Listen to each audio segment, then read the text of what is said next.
From the outside looking in, this case seemed really rare to the public. Is it a rare one for officers as well? It's extremely rare. I've never seen it across my career.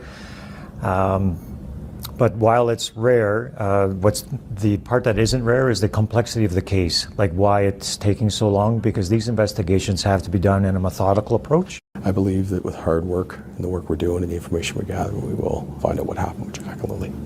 Right now, we're gathering all the information. Once we have all the information necessary, we'll make decisions on any criminality that may be relevant to the case. Are you treating this as criminal? Again, we gather all of our information in any of these situations to a judicial standard in case there is information that identifies criminality. And that is part of our job, is to gather all the information so that we can make good decisions with it. Can you explain what's taking so long? Well, the sheer volume of information that's come in is a big part. And, investigations like this take time. We've had over 8,000 videos that we've had to review and go through. We've had over 1,000 tips from the public, and each one of those tips have to be reviewed in detail and steps taken to ascertain the veracity or whether they're accurate or not. And that all takes time, and you have to do it thoroughly and you have to document it properly. So larger investigations, they take a lot of time to do, and we have to take these steps and make sure we get our everything in a row properly. Okay, welcome in. I thought I would just start by playing those clips because I thought we needed to see them again before we discuss this latest thing. I also wanted to just talk about Genesis briefly. For those of you who may have missed my latest video, there is an update. I've got the full details in a video on the Genesis playlist. Essentially, her mother has now been charged with capital murder. They are seeking the death penalty. They are searching in landfill for this baby. You will see, I did this with Phoebe Bishop, and I'm going to do this with Genesis. For this week, at the very least, I am going to have a pink butterfly up on the top corner of my screen just to remind us of Genesis and hope that they find her so she can be laid to rest by the people who actually care about her. So, yeah, you will see that. And also, if you are following this case and you want that update, the video is there. So, I know the first question is, how is Amira? I apologise for my absence this week. It has been challenging. Amira has been a very unwell puppy. I had about 2 hours sleep Sunday night, just checking on her through the night. Big rush to the emergency vet Monday because, of course, we had a public holiday on Monday. She's on medications that are helping her feel better. She's had tests. She's going in for her regular vet next week. Next Friday, she has to have another ultrasound and probably some more tests. It took the emergency vet 2 days to get her file across to her regular vet.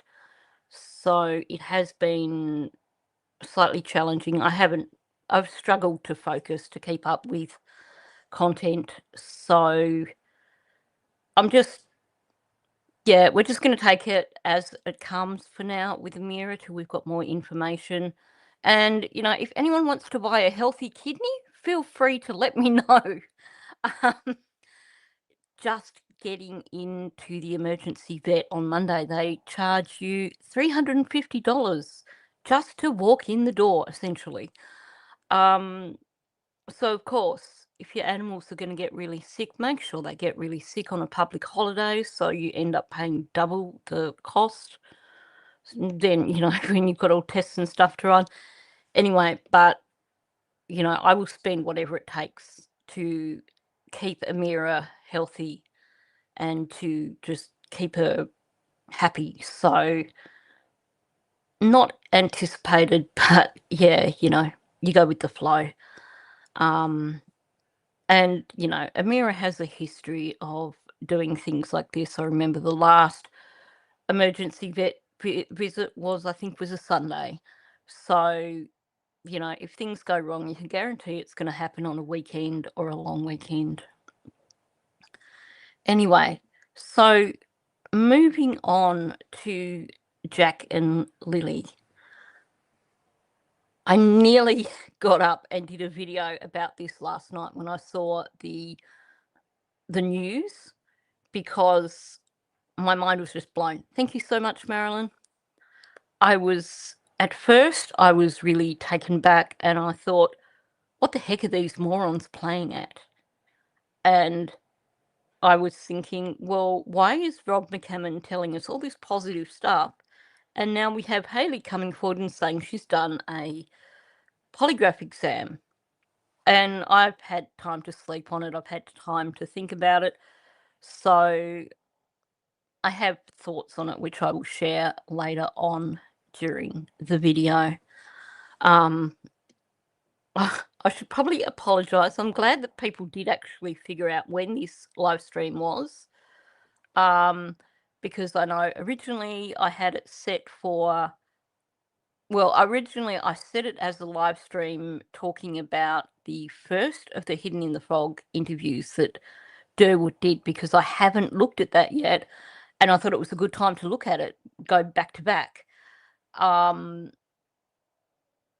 But then this came out, and so I ended up getting out of bed at midnight, creating a new thumbnail, going through and making clips of the news reports. So I had everything ready to go today. And then I was lying in bed, I think this morning, and had a message from someone, I can't remember who, going, is this live stream 7 a.m. tomorrow morning, our time? And I'm like, no, 7 p.m. And I went and I checked, and I had set it for 11 p.m. my time, which would have been early tomorrow morning for those of you in Canada and the United States. So thank you to the person who gave me that heads up, because otherwise you might have all been thinking that I was doing this crazy live stream tomorrow. Yeah, it is today. Today is my today is your tomorrow. So it is a little bit confusing. You hear me get confused so often when I'm trying to explain my afternoon and your morning. And oh, that was you, Crazy, who asked about the time. Thank you, because I probably would have messed up big time. And then probably be wondering why no one's coming into my live stream. Although I guess people would have got the notifications once I went live. But yeah, I like confusing people. That's what I do. And in my defense, I'm still catching up on that lack of sleep from the other night, and my brain is still only half focusing on anything other than Amira. So you'll just have to bear with me for the next few weeks, I think. I will do my best not to do dumb things like this, but it's gonna happen. I mean, even down to having to ask my own vet yesterday for additional meds for Amira, because I messed it up in terms of what I was meant to do to prepare her meds for her. So I seem to be ADHD to the max at the moment, which, yeah, just go with the flow. I apologise ahead of time. That noise you can hear underneath is Amira trying to make herself a nest under my desk. So it's cooler today, so she will start snoring soon, but first you're going to hear that scrabbling around, trying to build a nest, because she's cold. And there you go, she's straight out already and already snoring. honestly, she is one very unique little pup. Yeah, Sheila, I do have to look after me first, and I've got to look after my dogs first. Um, my dogs are always going to come first. And if that means that I can't focus on putting out content for Jack and Lily, then I have to do that. I have to look after myself and the dogs. On that note, I think there were a few people that were concerned that they thought that I might be starting to just put out content that was like 5-minute videos that weren't really any deep dives. Those shorter videos that I've started putting out are actually, well, part of that was because I wasn't putting out content, but also they're kind of like an added bonus for everyone. They're clips from my older videos, and I'm just looking for clips that I think really emphasize some of the things we need to focus on with this case, some of the important things with this case that we need to remember. So I am going to keep putting those clips out. They are just an add-on to what I normally do. They are not me turning around and just changing the format of my channel and going, hey, I'm not going to do any more long form videos. I did the short form videos when my channel was new, and I've moved on from that to this style because this suits me better. So yes, there are those shorter videos, but that's not a replacement for what I do. That is just an add-on to what's already there. I think the important thing with those quick clips is that sometimes there's a lot to unpack in something that I'm discussing in one of my long videos, and there's something that I might bring up that is important, and it kind of gets lost in the talk. So, if it's in the middle of the video, then it's something that can get forgotten. So I just really want to make sure that people are paying attention to what the real story is here with Lily and Jack. And I just want to highlight the things that we need to really look at. Cindy, I live in Victoria in Australia. So this is in the southern part of Australia. I live in Bendigo, which is beautiful, beautiful old goldfields town. So we've got beautiful old buildings everywhere. Good weather most of the time. We're a lot warmer than Melbourne, which is a good thing because Melbourne has the kind of weather where if you don't like it, you come back a few hours later and you get different weather. Whereas here in Bendigo, it's pretty consistent. We get a lot of sunshine all year round. Winter probably only lasts about 6 weeks, like the worst of it. I mean, I see people in Bendigo getting around wearing jumpers and it's 20 degrees, and I'm still there in like a short skirt and a tank top because I'm not originally from here. Oh, cool. Your family come from Gundagai. That's really cool. I took Amira and Taka and my other dog, Rex, who I don't have anymore, to Gundagai when I did my road trip about 8 years ago. I would have loved to have gotten a photo of my dogs in front of the statue of the dog on the tucker box, but there were too many people there. So that didn't happen, but yeah, that's pretty cool. One part of my family goes right back to the early days of Bendigo, and we had a plasterer in the family who was living here back in before the turn of the century, before the early 1900s. And he did a lot of the plaster work, a lot of the really beautiful, exquisite plaster work that you see around some of the old buildings here. So we have this Bendigo connection, which we had no idea about. We neither myself or my sister originally come from Bendigo. We just somehow ended up here and then discovered that this is where our family roots are. So, small world. If you're not Australian, you're probably thinking, what the heck? Anyway, so let's get back to Lily and Jack. I have to say kudos to Hayley for doing this interview. I remember her talking to Sunny, and she was really nervous about, she was saying that she didn't know what she would say in terms of doing interviews. Yeah, Sheila, you know what's even more funny? Not just the fact that our family has these origins in Bendigo, but our however many great grandfather, who was the plasterer I'm talking about, we found his tombstone in a local cemetery, and that cemetery is about a block from where my sister lives. So it's just really trippy. Like, my sister moves to Bendigo, then I come here and I'm like, I fell in love with the place, and I was like, I'm moving here because I love this place.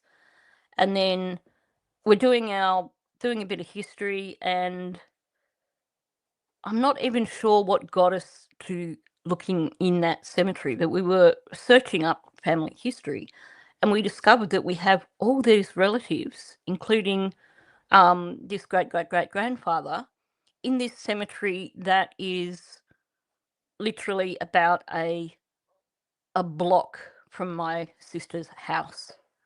I mean, I know half of Australia can probably trace their roots back to Bendigo, or they can trace their roots to one of these big old gold towns, but it is so trippy to discover after you've moved to a place that your family has origins there, and that I think he came to Australia with his family, and his family moved to Bendigo, I think. So, we're talking about someone who died over 100 years ago. He's like our 3 times great-grandfather or something. And to discover that both his wives, some of his children, etc., were buried a block from where my sister bought a house is just unreal. Cindy, so are you in Victoria, Cindy, or? Yeah, I think everyone is, in Australia is connected somehow with Bendigo or Ballarat, or in Sydney, like the early settlers and stuff like that. Thank you, Crazy. That is so generous, and that is so much appreciated. The vet costs did sort of take the wind out of my sails a bit, and knowing that there is more to come is a little bit anxiety causing. Anyway, we should probably get on with this. So I'm going to play the news article first, the news story first. And then I've actually got a news article that I'm going to read through, because that gives us a little bit more information.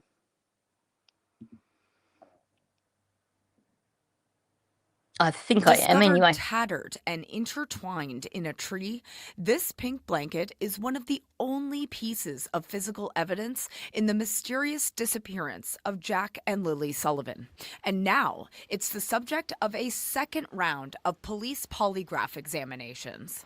It was in an odd spot, an odd position. It was just drooped over a branch on a thin tree. It was nothing that, it definitely wasn't stuck in there. It was just there. Haley Ferdinand was one of the people who came upon the piece of Lily's blanket off Lansdowne Station Road on May 2nd, 2025.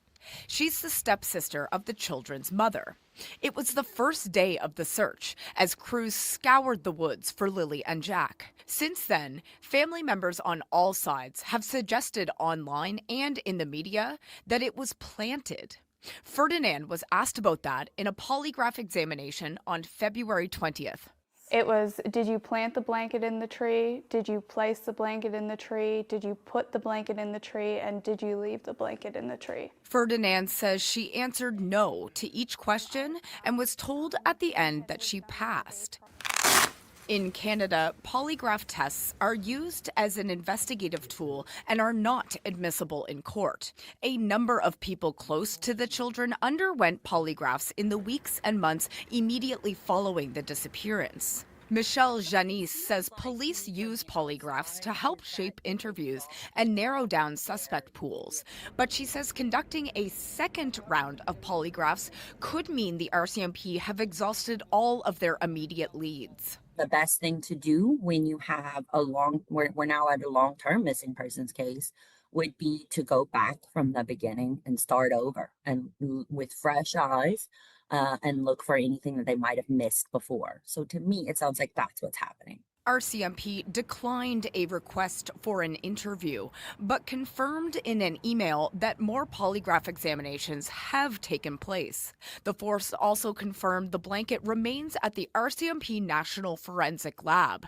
The children's mother, Malaya Brooks Murray, confirmed to CBC News that she underwent a second polygraph test and passed. The children's stepfather, Daniel Martel, did not respond to a request for comment. For Ferdinand, her polygraph was simply another box to tick in the pursuit of finding out what happened to Jack and Lily. It hurts the longer time goes. It's, we just want answers and we want Lily and Jack home, but we don't have that. So every day is just another day until we get those answers. Ali Thompson, CBC News, Halifax. Again, I have to remember to turn the mic back on. Oh, cool, Cindy, Alberta. So I have a lot of Canadians here. Yeah. Daniel has nothing to say. It is a first. I think he has realised that the tide has turned against him. Now, I'm going to talk about this in depth as I go through the article because that will give me prompts for things. And I know the article repeats a bit, but it also talks about Hayden. Again, kudos to Hayley for coming forward and doing this interview. I gather from what she said to Sunny that this is something that she would have been quite anxious about. So for her to do this is a huge thing. I think, yeah, Daniel's silence really is telling. Now, I'm going to talk about this person that they got in, this criminal researcher that they got, criminology researcher that they got in. It mentions what she does in the article, and I just have to say it really annoys me when news stations get experts in to talk about things that are not their area of expertise. Yes, she's a criminal researcher, but not in this area. So they're saying that she has followed the case and she's familiar with the case, but I have to disagree with what she's saying here. I really do not think that this is them going back to the beginning because they've got nothing. I think this is strategy, and I'm going to go into that a little bit more after I've gone through this article. So I'm going to go through the article and then we can, dig into it a bit more after that. Well, I will eventually get into the, here we go. Okay, and I'm going to have to read it off my iPad because when I put this video together and put the butterfly up, I didn't actually consider the fact that I was covering up the text. So, Nova Scotia RCMP have conducted a second round of polygraph examinations in the disappearance of Jack and Lily Sullivan, with 2 of those tests focus on one of the only pieces of physical evidence in the case, a light pink blanket found hanging in a tree. Now, they're saying 2 of the tests. Okay, you're going to have to just ignore him. I have no idea what he's barking about. Hope is his barking too loud? Do I need to mute this and attack the mouse, or do we just keep going? I don't know what he's barking about at all. Trust him. There's absolutely nothing going on. He is just barking for the sake of it. Probably to get attention, because he's decided to take the dog bed in the hallway over the heater, because according to him, the fact that it's only 19 degrees today makes it cold. So he's probably just woken up and gone, where is everybody? Dogs, seriously. They're saying 2 of the tests are focused on this, but they don't even really know who the other tests were done with. We know Malaya did one. We don't know if Daniel did one because he's staying silent. But all we know is that, yes, 2 of the tests were definitely about the blanket, but we don't know who else has been tested, and we don't know if they've also been interviewed about the blanket. We don't know if Emily, who was with them, has been given a polygraph exam. We don't know if Logan, who claims to have been there the second after they discovered the blanket, we don't know if she's been made to do one as well. So, yeah. Yeah, Farm Girl, such a good question. Oops. Okay. And I lost you. I'm really bad at trying to pin things. What kind of DNA is on the blanket? Touch, DNA, blood, hair, other bodily fluids. I would love to know what forensics have come up with on that blanket. Because here's the thing. Them doing these polygraph exams, this is strategy. Because they told us that they got the forensics back on this blanket back in, I think, October or November. So they know what the deal is here. They would know if Hayley had any involvement, and we know that Hayley, logically, she had no involvement, and I will come back to that. So it would be really interesting to know what it is that they have found on this blanket, why they are suddenly focusing on it, because there's definitely something more to this. Okay, I don't know how to unpin. Oh, cool. I'll just do that so you can still see the text. Apologies. I know that some people like to screenshot things. If you wanted to screenshot this and I've gone and put this butterfly in front of it, and you do want copies of these slides, just email me and I'll just send you copies of the slides without the butterfly on top. So I apologise to anyone who would have wanted to screenshot these. It wasn't intentional. I didn't think about it. I was just doing this quickly this morning and forgot the fact that I needed to read the text and that you probably wanted to read the text as well. So now we have a recap. Lily, 6, and Jack, then 4, were reported missing on the morning of May 2nd, 2025 from Lansdowne, Nova Scotia. Sparsely populated area of about 140 kilometres northeast of Halifax. Their disappearance sparked a massive grid search of the thick woods surrounding their home where they lived with their mother, Malaya Brooks Murray, stepfather, Daniel Martell, and their younger sister. Sorry, I've got these set up on like 5-second clips, so I can just press it to go on to the next one.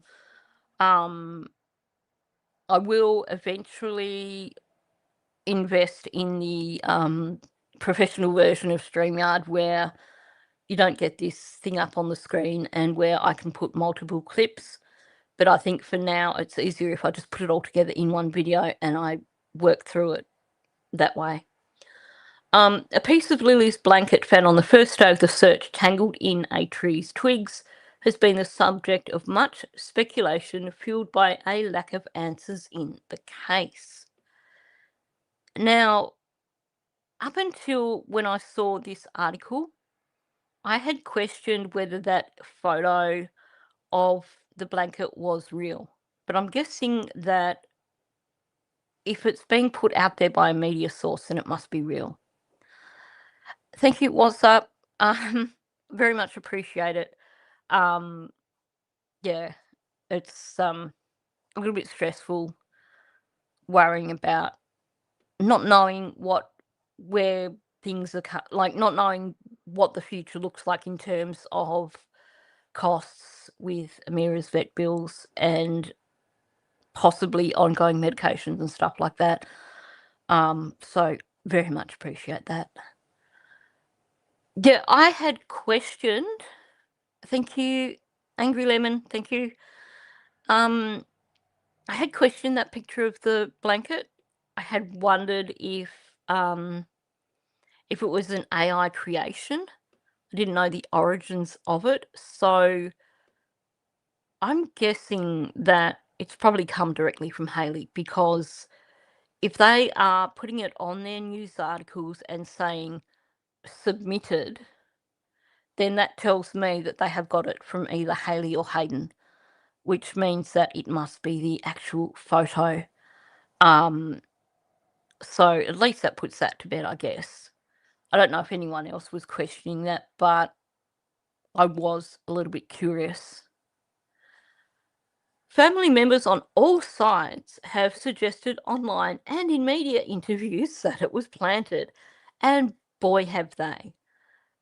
I've noticed though that Daniel seems to have gone very quiet on the blanket ever since they hauled him in for DNA back in was that November, I think it was?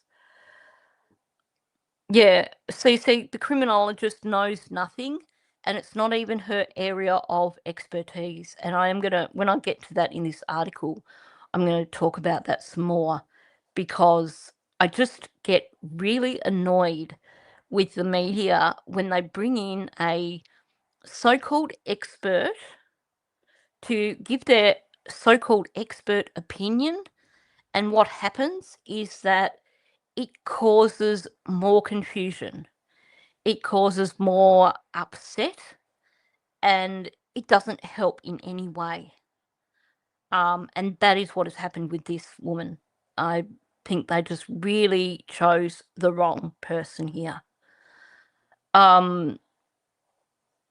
Yeah, so has anyone else noticed well, I mean, Daniel's barely spoken since he did that DNA test back in November or whatever, but the blanket story has just been dropped. We've not heard any more speculation from him about the blanket. So that's interesting. Hayley Ferdinand, Brooks Murray's stepsister, was one of the people who came upon the piece of tattered blanket off Lansdowne Station Road, a kilometre from the children's home, as they scoured for Jack and Lily alongside dozens of search and rescue members. So we had Hayley, Emily, and Hayden all together who saw it. And this is an account that we haven't had from Hayley before, and I think this clarifies things a bit, so I'm glad that she did this interview. We went down one side of the road and came back up the other, said Ferdinand, adding that Brooks Murray's half-brother Hayden Murray Smith was with her at the time. We came back up the other side and all of a sudden there was this pink thing in the tree. I'd like to be able to ask Hayley for a bit more clarification on that. I know Sunny talks to her, so I might email Sunny. No, according to Hayley, it was only a metre off the ground, so that's not 6 feet. A metre is, I can't think what that is in feet, but it's not 6 foot. Like, I am 5'1", and that I'm like 1 metre 52 or something. So, yeah, Sheila, it's 3 foot. It's only 3 foot off the ground. So it's really not. This was one of Daniel's big stories that he was trying to push, that it was 6 foot off the ground. How could it possibly have been got there from the children or something like that? Well, we're hearing from Hayley. I struggle with yards as well. It's funny how in Australia we have the metric system. We talk about meters and stuff like that, but when it comes to feet, most of us still say our height in feet. When you buy horse rugs, you buy them in feet. So you might go buy a 5-foot rug for your horse. It's like this weird hangover from, even though it's been over 60 years since we converted to metric, we still have these weird hangovers where we talk about, there'll be particular things where we refer to something being an inch or something being feet. Farm gates, you buy a 10-foot gate, which is 3 meters. But yeah, in terms of yards, I get confused. But yeah, it was not 6 foot up, it was 1 meter, which is roughly 3 feet. I'm going to have to get someone to explain yards and stuff later. But so yard is close to a meter, but not quite. Is that correct? Says that I usually type it in these days. I just go into, you've got all those converters that you can go into online, and I just go into a converter and do that. But right now I've got my iPad set up with this story in front of me, so I'm not going to try that right now. 3 feet, 1 yard. Okay, this is going to do my brain in right now, so I'm just going to keep going with the story. Yeah, I've got questions for Hayley in terms of the way she's describing this. Is she talking about they were walking up one side of the road and then walking back down? Or were they driving up on one side and then driving back down? Because I think it's interesting what she's saying here. If they were walking, if they were focusing on one side, then that's probably what she's talking about here.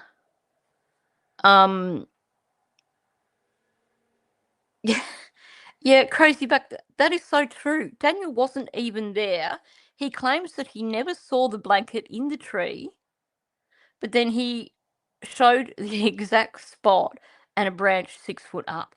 The guy is just full of it. He's basically, in my opinion, he saw the markers that were hung up in the tree, and he's gone, well, this is where it was, and for some reason it suited his narrative to tell people the blanket was 6 foot up, even though it wasn't. Good to see you, Mike. I should actually mod you up, Mike, so when you come in to my live streams, you can share your channel link. But mods, if someone can share Mike's channel link for anyone who's not been to his channel, Mike does some really fantastic videos on his channel. totally worth going over and checking them out if you've not been there before. And of course, also worth going over and subscribing. He is definitely one of the good guys in this case. Ferdinand said it was intertwined in branches roughly a metre off the ground.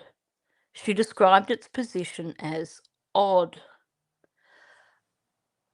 I would be interested to hear from Hayley. Thanks, Farm Girl. I would be interested to hear from Hayley if that was her first perception when she saw it, or if this is something that she's thought about in retrospect. So after all the craziness that's come about with the blanket,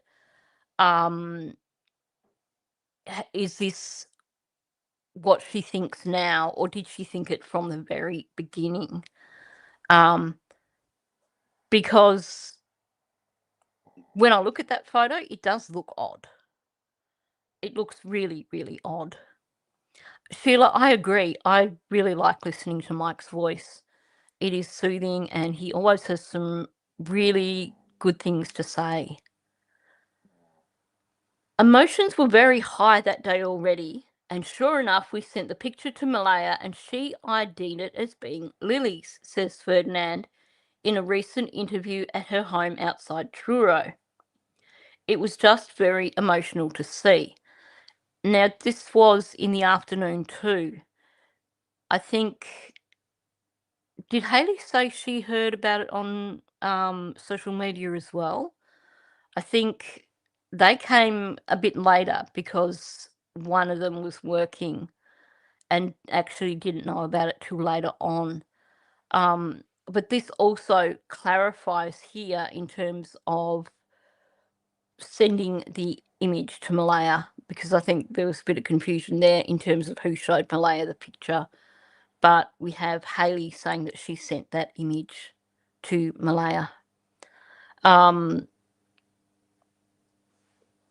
Yeah, I would like to hear specifics in terms of when Daniel was shown this and who showed him this, because he's got different versions of this as well, where he's claiming that he was never shown it, but then you see in the documents that he was shown it, and he said, "Oh, that's I don't recognise that."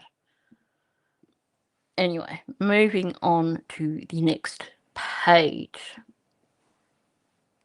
Ferdinand said she was asked 4 questions during a polygraph examination on February 20. Did you plant the blanket in the tree? Did you place the blanket in the tree? Did you put the blanket in the tree? Did you leave the blanket in the tree? So clearly, the whole focus of these interviews is about, was the blanket planted? And I can see where they're going with this, and I will discuss that at the end of the interview, because I think it goes, I'm going to be going kind of off at a tangent, so it's probably better if I cover that bit at the end of the video, or at the end of this article anyway. But definitely the focus here is on eliminating the accusations of someone from Hayley or Hayden or Emily, one of them, planting the piece of blanket. She said she responded no to each question, and at the end she was told she passed the examination. Now, I know a lot of people say, well, they generally don't tell you if you passed. I wouldn't be surprised if Hayley and Hayden and that were told directly afterwards, because, like I said, I think this was strategy getting them in. I don't think they necessarily believed that they had anything to do with planting the blanket, but I think this is investigative strategy, and I will come back to that. Hayden Murray Smith confirmed to CBC News that he was asked the same 4 questions during a polygraph examination on February 19th. He said he responded no to each question and was told by the examiner at the end that he passed. So, Angry Lemon, you hope they asked relevant questions this time. I think the questions, like in the interview, in the lead up, would have all been clarifying how they found the blanket, what happened when they found the blanket, that sort of thing, and then questioning them over how the blanket got there. They would have established all the baselines and everything beforehand, but we know that this accusation has come directly from Daniel. It's come from Janie. They have accused people of planting the blanket. I know at one point, and I can't remember if it was Logan or Daniel or Dingbat, someone directly accused Hayley at one point. So they're checking boxes here. It's one of those things where when it comes to trial, this is going to be important, and I'll come back to that. Oh, okay. Sorry, I need to line up my pages. RCMP declined a request for an interview, but confirmed in an email that more polygraph examinations have taken place as part of an extensive investigation being led by Major Crimes.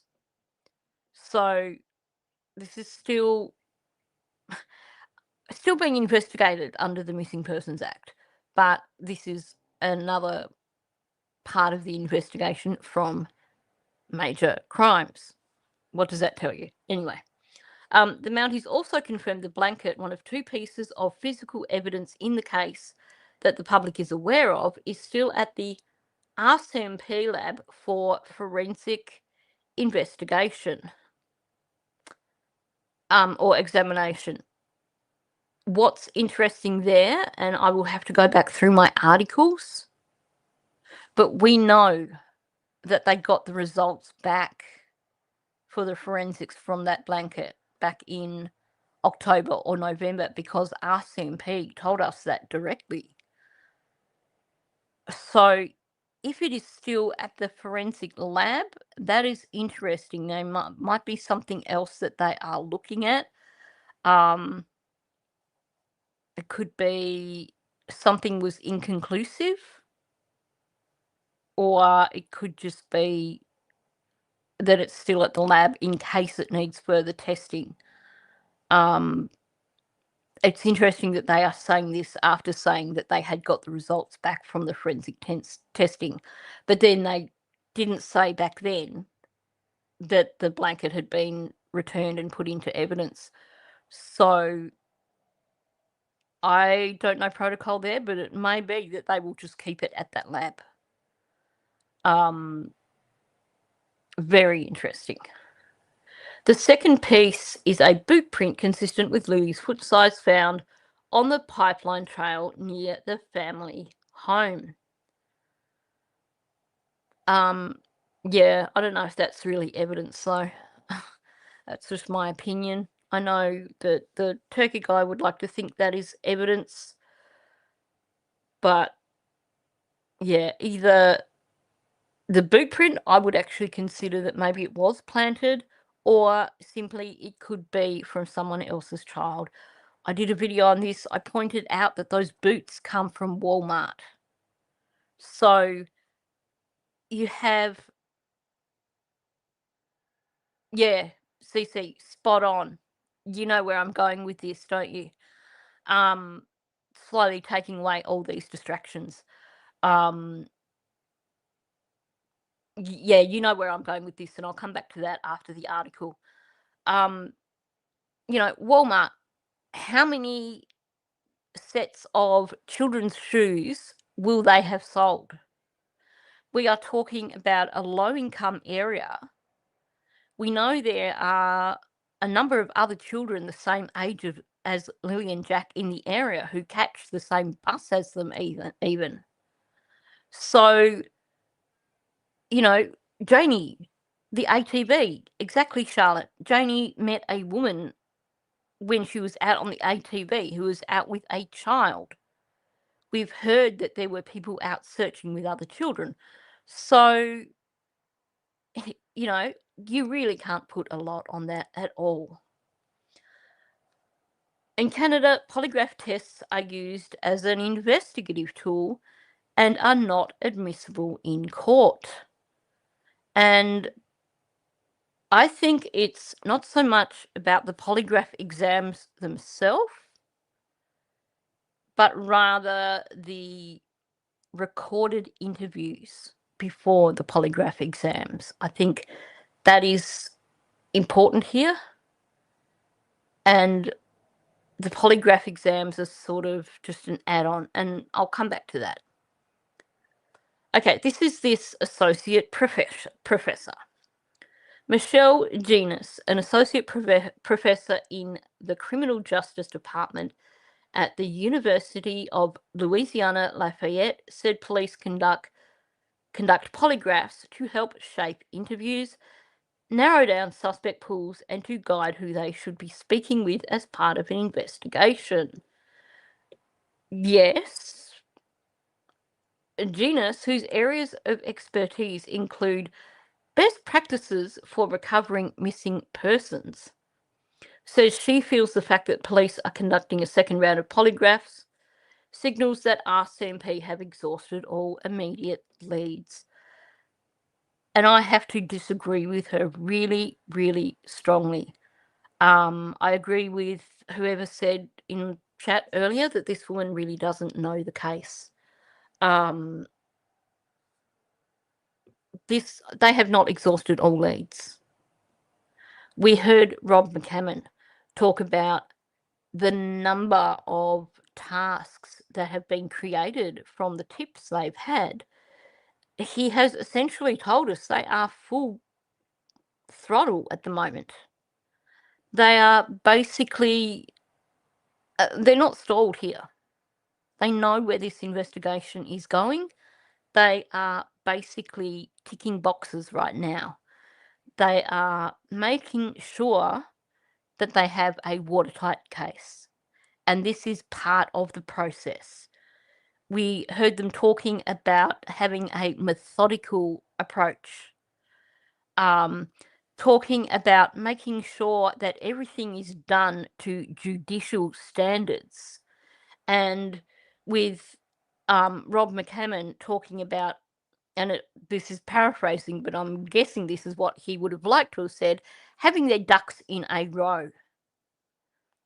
They are filling in any gaps here. They are making sure that this case is going to be 100% watertight.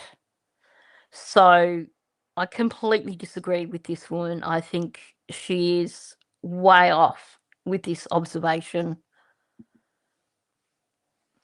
The best thing to do when you have a long-term missing persons case would be to go back from the beginning and start over with fresh eyes and look for anything that they might have missed before, said Genus, who has been following the case closely. I don't think she's been following it very closely, if this is her observation. Either that, or she's just showing that she probably shouldn't be doing the work that she's doing, because I really don't think that she has much of an understanding of what is going on here whatsoever. I know that is a bold statement for me to make about someone who is a criminology researcher, but I disagree with her strongly.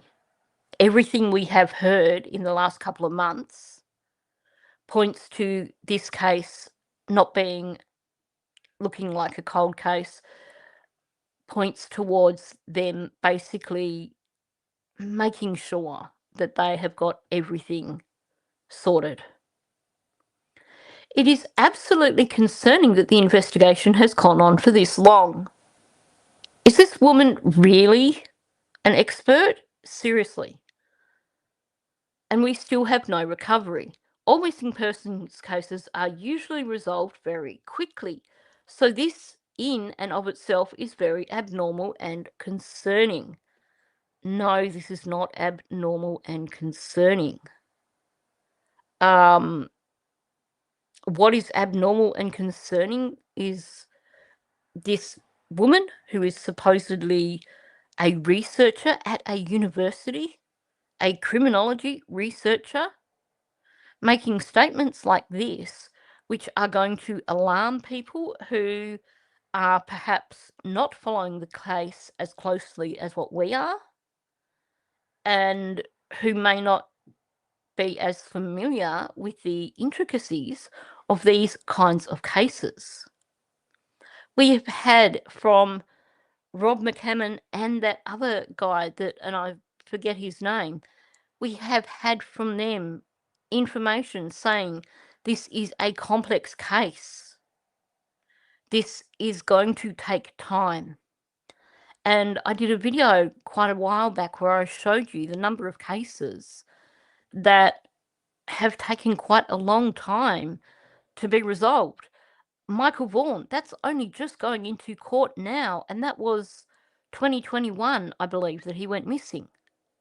They've not yet recovered his remains.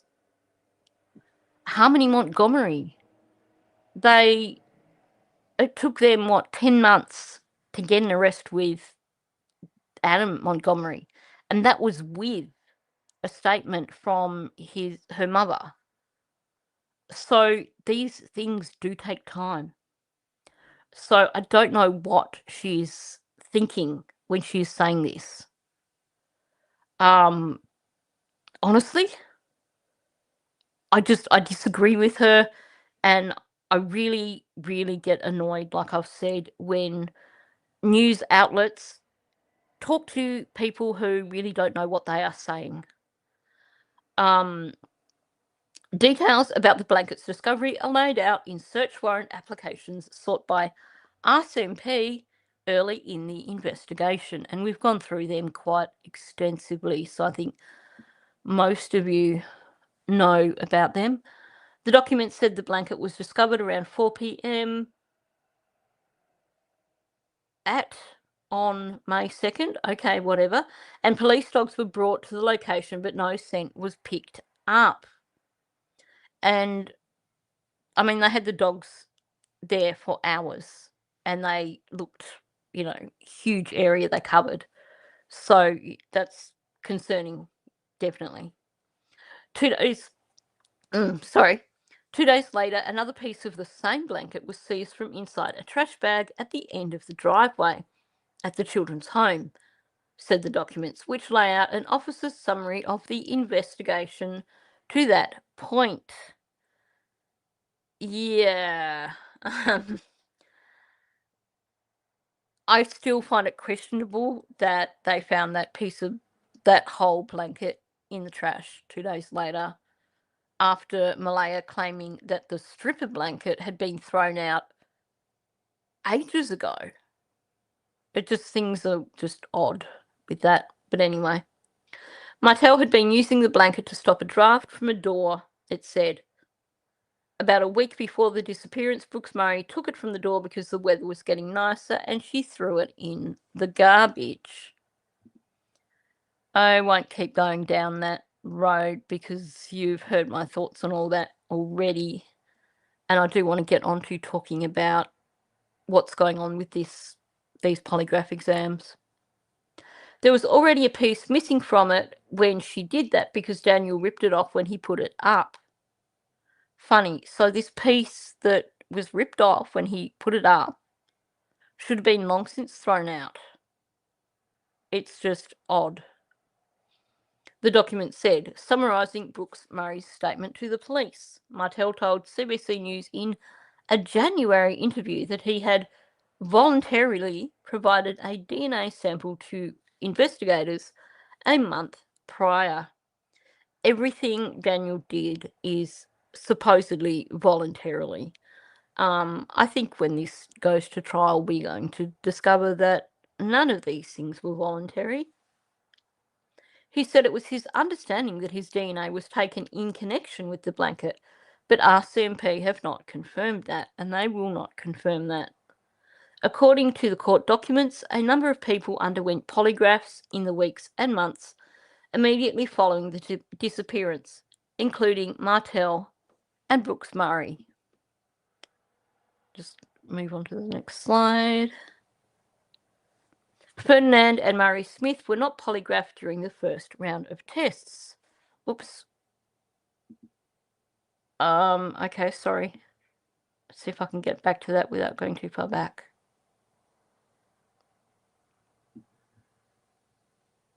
Okay.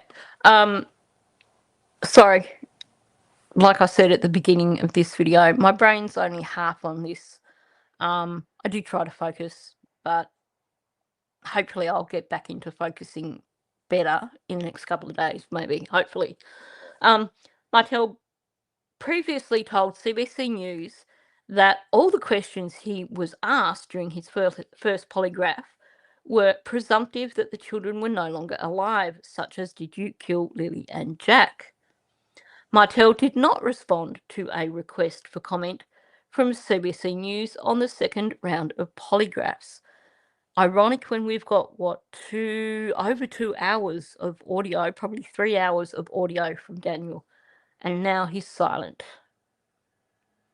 Brooks Murray confirmed to CBC News that she has undergone a second polygraph examination and that she was told she passed. She would not elaborate on the questions she was asked.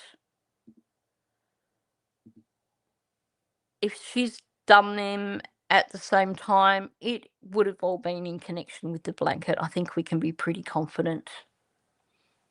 During an interview in January, RCMP Staff Sergeant Rob McCammon said there were a number of different areas investigators were following up on in connection with the blanket.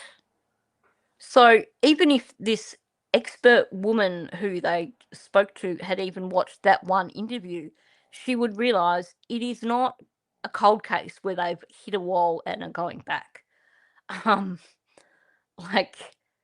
She wouldn't have to look far back to actually see that what she's saying is wrong.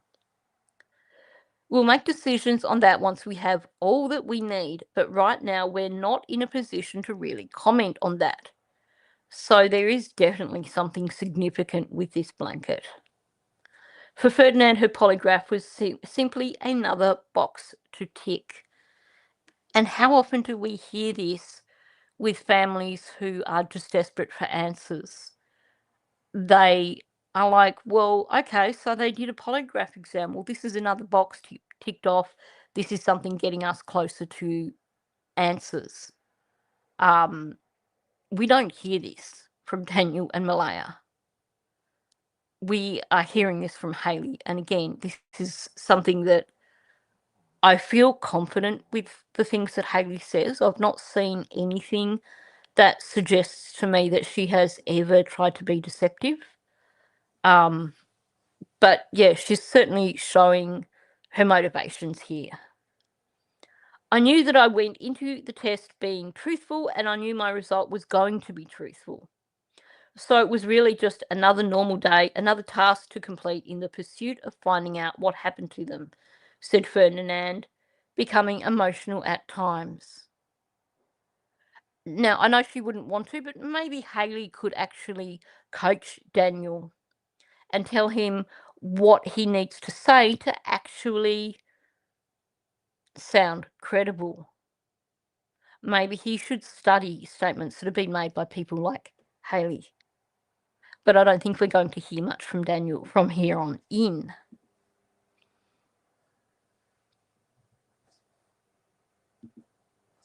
And I didn't manage to fit that last line onto a slide, so I had to whack it on the last one. It hurts the longer time goes. We just want answers, and we want Lily and Jack home. So, like I said at the start of this, I was a little bit concerned at first when I saw this story. I was like, what the heck are they doing? Why are they pulling in Hayley and Hayden and doing polygraph exams with them? Hayley hadn't seen Malaya in 2 years. So what would be the motivation for her to get involved with planting a piece of blanket when her niece and nephew are missing? There's no logical reason for her to involve herself.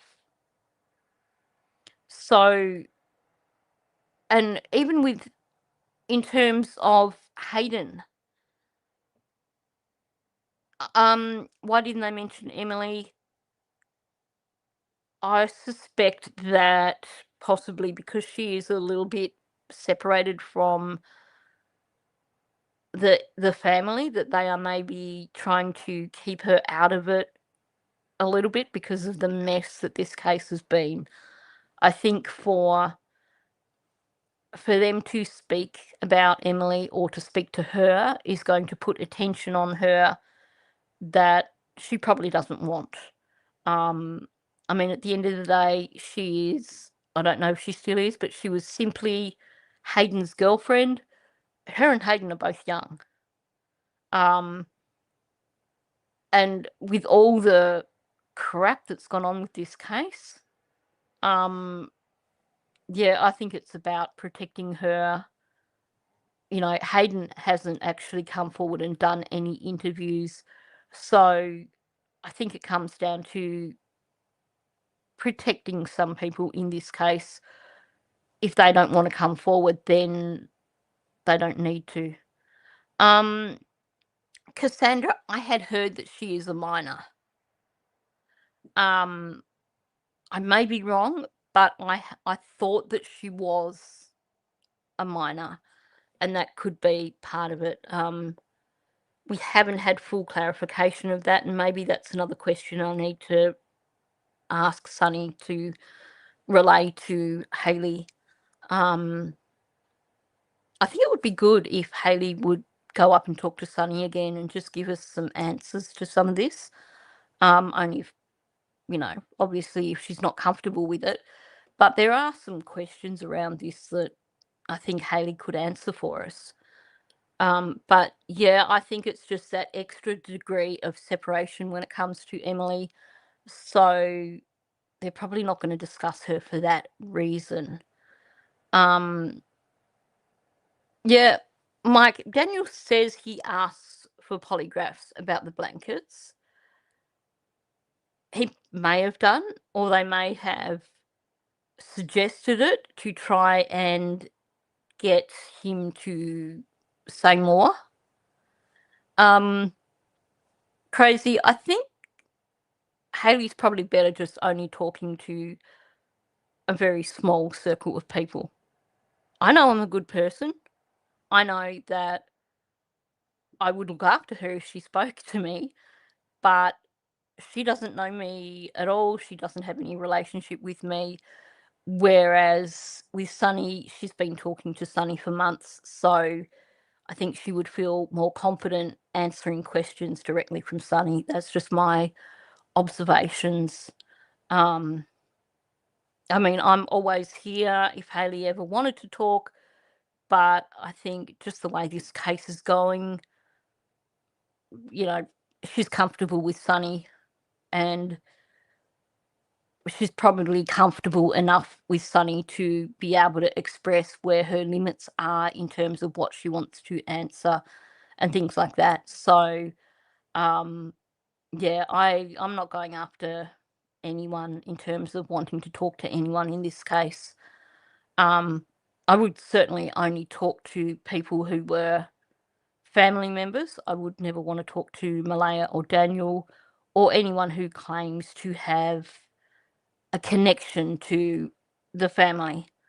That's not what I'm here for. I'm here for Lily and Jack, but I'm also here to protect people like Hayley, like Belinda, like Chelsea, who they're not a part of this and they are being truthful with us.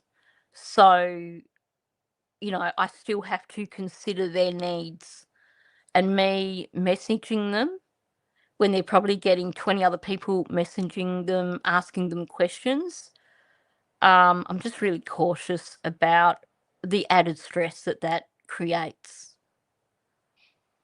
So, going back to talking about these polygraph exams, we know that Hayley had no involvement.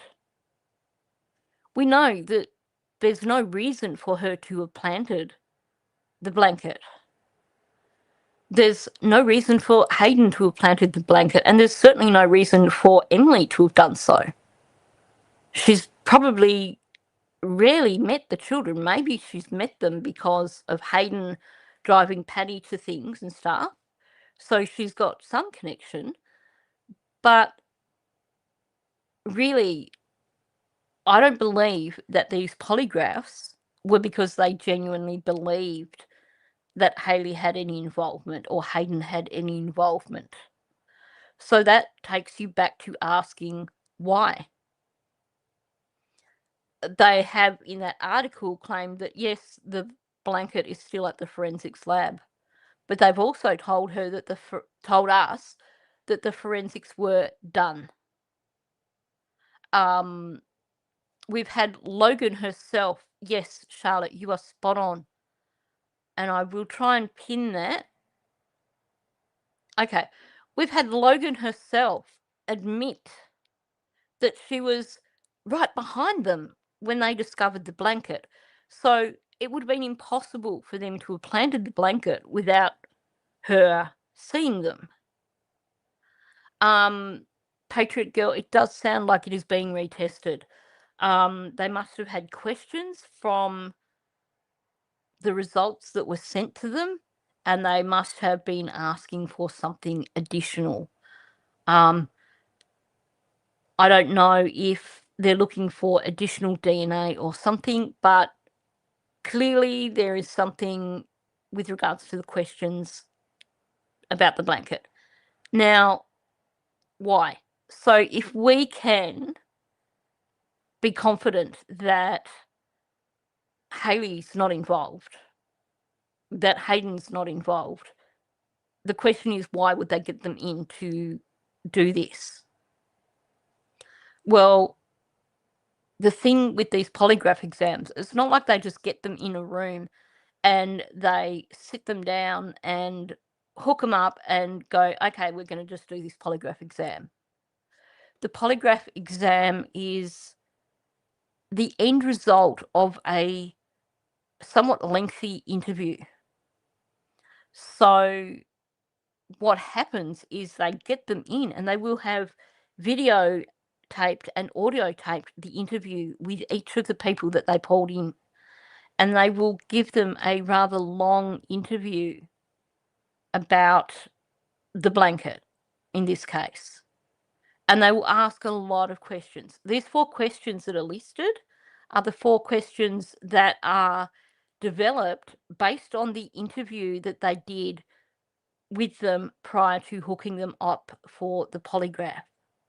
So they might sit there and interview them for 4 hours or something first. And while they're doing that, they're establishing baselines in terms of their body language, in terms of their speech and stuff. And they're also just establishing what this person's story is. And then they take them, after they have gone through this interview, they take them and they do the polygraph exam. But before they do the polygraph exam, they will discuss the questions with them. So, as you know, as I said in the article, the polygraph exam, it's not admissible in court. But what is video interviews, audio interviews. So what they're trying to achieve here, to me, it seems quite clear. We have had Daniel making accusations about the blanket being planted, and these accusations are being made directly at Hayley, Hayden, Emily. And this could be problematic down the track. So some of you may be familiar with this case. If you are someone who's only just started following true crime with Jack and Lily's case, you may not be familiar with the Delphi case. So this is Libby German and Abby Williams. In 2017, they were killed by a man. They were just out for a walk. They had a day off school because their school has a policy where they have these built-in days, snow days, and they hadn't used all their sorry, I just read bridge guy. They hadn't used all their snow days, so the children were all given a day off school. And Libby and Abby decided that they wanted to go for a walk out near the Monenheim Bridge. A lot of their friends were out there, people were hanging out there.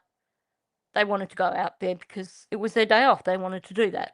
And so Libby's sister dropped them off at the trails, and they had organised for Libby's father to pick them up afterwards. And when her father turned up to pick them up, they couldn't find them. They found them the next day. They had been rather brutally murdered. And it took years to finally make an arrest. And they arrested a man called Richard Allen. And the trial was last year, year before last. Oh, I lose track. But it's been to trial. He's been convicted. But one of the things that his defence was trying to push for was they wanted to introduce the possibility of other people who might have done it. They had this theory about Odinists, which was totally baseless. It was something that had actually been investigated thoroughly before they even found Richard Allen. It had been thoroughly investigated and discarded. They also made accusations against various locals, and they wanted to use that as a defence for Richard Allen. They wanted to turn around and use that to create doubt, because when a case goes to court, you have to convince a jury beyond reasonable doubt, which means, yes, they might have some doubt, but it has to be beyond reasonable doubt. So you have to prove to them that there is not something that could actually prove their innocence. So what they're doing here with this polygraph thing with the blanket, and I'll just get back onto a picture of Jack and Lily. What they're doing here is they're preempting any moves by defence, because this could have been set up by a defence team as a strategy for them to try and get an accused person off. They could turn around and say, this blanket appears to have been planted, and for this reason we want a jury to go not guilty. So what they've done here is the people who have been accused, they've got them in. Now, they're still operating under the Missing Persons Act. So obviously, when they put in an application for any sort of things like this, they still have to frame it under the Missing Persons Act. So in order to still keep it under the Missing Persons Act, to still keep it not looking like it is a criminal case, because then they lose all those extra things that they have in terms of making the investigation easier. So it's easiest to frame this in terms of we want to do polygraph examinations to rule this out in terms of these people to make sure that this isn't criminal. But the strategy behind this is we want to get these people in, we want to video interviews with them, we want audio of interviews with them, so that when this goes to court, we have this stuff that we can haul out if a defense attorney tries to say, my person isn't guilty because look at this planted blanket. Now, I also suspect that this could be something that is usable when questioning a suspect.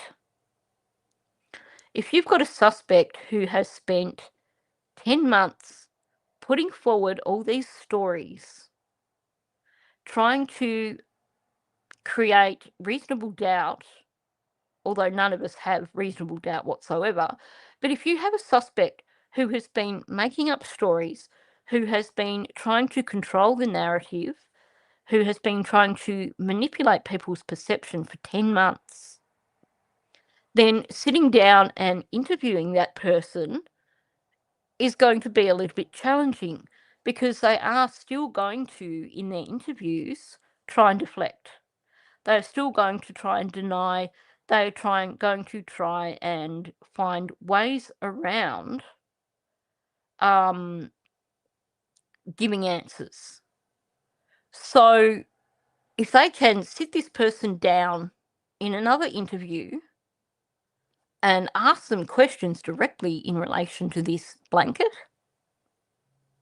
they can also, if they need, have clips lined up of video footage of interviews. They wouldn't show them an entire interview from any of these people, but they can come at them with, hey, look at this video, this person is saying this contradicts what you said. They can also come at them and say, hey, guess what, we did a polygraph exam with this person and they passed a polygraph exam. So how does that fit in with your story, which contradicts what they are saying? So basically, it's got lots of valuable uses. No, the polygraph exams aren't admissible in court, but this can be used as a tool for questioning a suspect. But also the video and the audio from these interviews is what is important, because that can be used in court. So this, again, I think is just them getting their ducks in a row. I think, they've got the forensics. I think they know a heck of a lot already about the piece of blanket. They would know if Hayley's DNA is on that blanket. They would know if Hayden's DNA is on that blanket. When they went in and did these questions, they would have already known the answers to the questions with regards to if Hayley or Hayden had a hand in this. Because you cannot wrap a piece of blanket around a tree like that and have no DNA on there. So they know what they're doing. This isn't them grasping at straws, trying to figure out where to go with the case now. This is them ticking boxes, basically. This is one defence that we are now going to crush. We're going to crush this defence by making sure we have video footage and audio footage of interviews with people who have been accused. So I'm not concerned. I was at first. My first response when I saw this was, what the heck, what are they playing at? But I actually think this is a good strategy. And I think that we are going to find out that this is all about just sealing any gaps in the case. And also just making sure, I mean, if someone is making these accusations, they still have to investigate that, because it would be major egg on their face if somehow they get to trial and somehow these allegations are proved true by a defense attorney. So there's so many positive reasons for them doing these polygraph exams. And like I said, no, they can't use them in court, but they are an investigative tool. That is what is going on here. That's an interesting comment. Yes, Lily took the blanket to Patty's or Cindy's. If Lily took the blanket to Cindy or Patty's, there could be several people's DNA on it, including Hayden's, so maybe that's why they needed to polygraph them. There wouldn't be Hayley's on it, I doubt, because Hayley doesn't have a direct family connection to Patty. I think if Hayley had been at Cindy's anytime, then you would have transfer DNA, because she hadn't seen those children in over 2 years. So any DNA that had gotten onto it from Cindy's place would be transfer DNA, which would mean there would be microscopic amounts of DNA on that blanket, which may not even be enough to form a full DNA profile. But I think what is going to happen in terms of testing is that it's not just about blanketly, that's not meant as a pun. They're not going to just be like, okay, well, we have all these bits of DNA here. They're going to look at specific locations on that blanket for DNA or for any trace evidence. So corners, edges of the blanket is where they're going to look. So even if there was DNA on there from Hayden, hypothetically, they would be looking at the location of that DNA as well. I suspect, though, that the only DNA that will have been on that blanket will have been from people in that household. Yeah, Hayden had been to the trailer, so even if there was some DNA on there from him, yes, it could be explained. But again, it would only be small amounts, and I would imagine they would probably not even be able to get a full DNA profile if there was any DNA on there from him, because it would be minimal amounts. And again, the significance is going to be the locations of the DNA. But I think the issue here is they must know a heck of a lot more about this. Oh, sorry, I'm just trying to read Half Moon's comment. There was a petition circulating to change this for a crime scene designation in case of minors. I think I'm just going to go on from that, sorry. Yeah, there should be Daniel's DNA on the blanket. But see, when they've tested it, they would have been looking for additional DNA that should not be on there. Additional trace evidence that would give them any clues with the case. So I think I'm not concerned. I think this is about just ticking boxes. Cheryl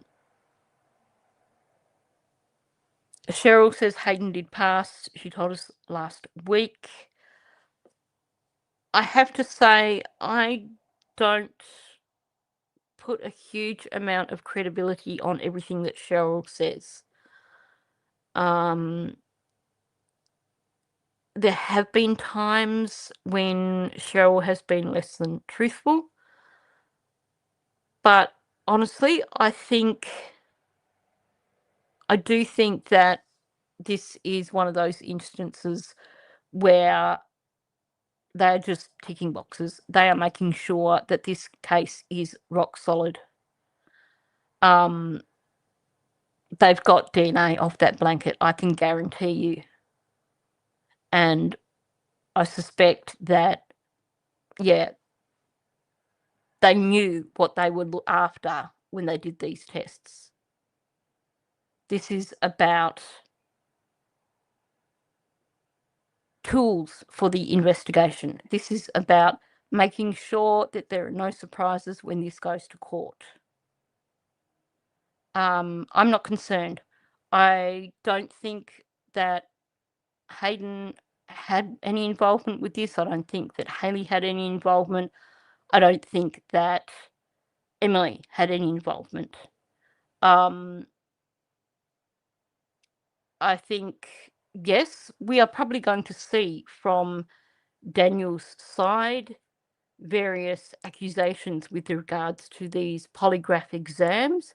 You can bet that the soccer accounts are going to come out in full now, making comments or accusations about these polygraph exams. But basically, I think this is something that, now that we've looked at this article, I think we just acknowledge they've been done. I think we accept that this probably is just part of the investigative strategy, and that they're not saying that there is a problem with the investigation. This is not them saying the investigation is stalled. This is not them saying, hey, look, we're now looking at someone else. We're not looking at the person that everybody thinks we should be looking at. Anyway, I'm going to finish with that. I think I've explained it fairly well. I know I'm not all that brilliant today in terms of my observations. I am, a little bit distracted. I will try and be less distracted when I do a live stream tomorrow. If I do a live stream tomorrow, I have to check my schedule. I do have a few different live streams planned. But it's going to depend on my schedule and everything as to when the next live stream will be. There will definitely be a video out tonight on a different topic, not to do with this. I think I've said what I need to with this, unless of course there's more articles that say more, then I might do a short video to cover that. But I think I've covered this fairly thoroughly in this video, so I really don't feel that I need to discuss it any more than this. This hasn't changed how I look at Haley. We know very little about Hayden other than accusations that are being made by people basically, I think, with an agenda. I have no interest in any rumours or anything about Hayden because, again, we don't know how credible the sources are for these rumours, and I'm not going to go down that track. I will be addressing this apparent witness that that foggy woman has come forward with. I put zero credibility on that. I'm just going to say that outright. I listened to about 10 minutes of it and then had to read the transcript for the rest because I found it a little bit tedious.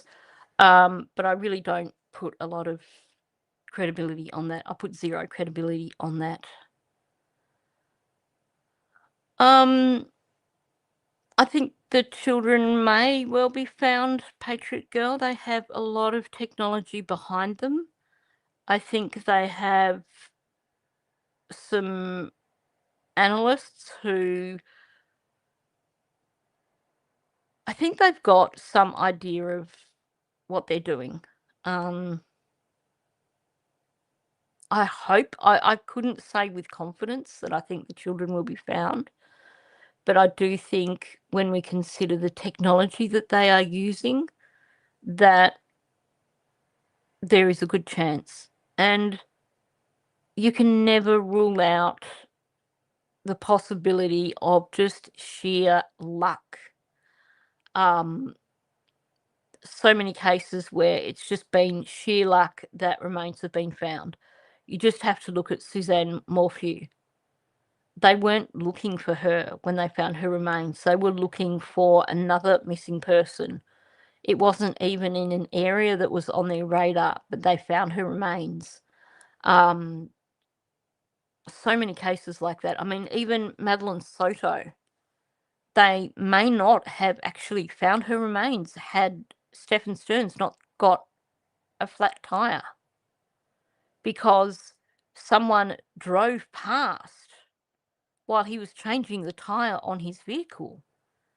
So I think, we can't say that they will never be found. And I think we can try and be positive and hope that they will be. Crazy Buck, I agree with you 100%. It sounded exactly like the other witness that came forward with the handy bus story. Yeah. I just did not put any credibility on that new witness whatsoever.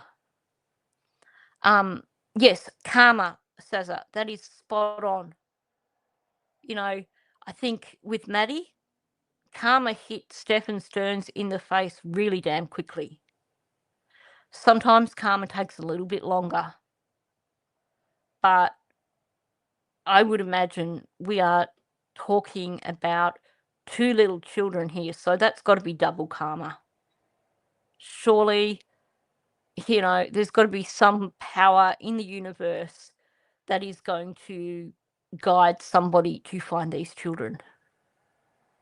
And, whatever it is you believe in, I do believe that there is something like that, and that surely with the number of people who are praying, the number of people who are just hoping, and the need for karma, I really, really hope that they will be found.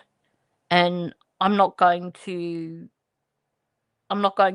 say that they will never be found, because I think that there is still definitely a possibility. Look, we're heading into spring. You've got the melt from snow. Things are going to change. Spring is a good time for searching, because once the snow melts, then you're not going to have all the heavy foliage and stuff like that. So I think, this is not something that we can be too concerned about. There is a chance that they will be found. So let's just hope. I'm going to finish it there. Thank you for coming in. Thank you so much to the people who did super thanks or super chats for Amira. That is very much appreciated. I do have some massive vet bills coming in the near future. Already had a massive vet bill. So yes, I very, very much appreciate your kindness. Thank you so much for that. I very much appreciate it.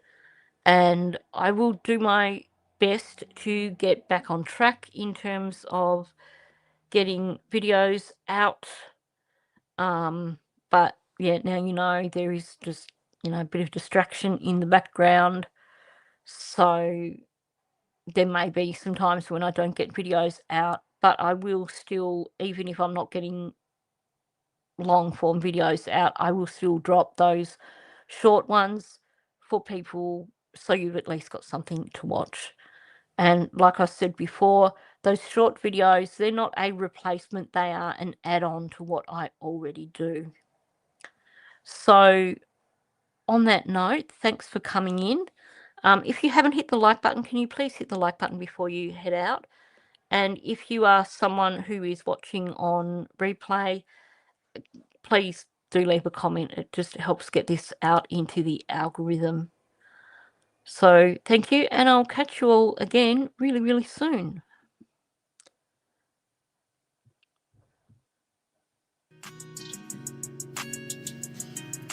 I've been going to wonder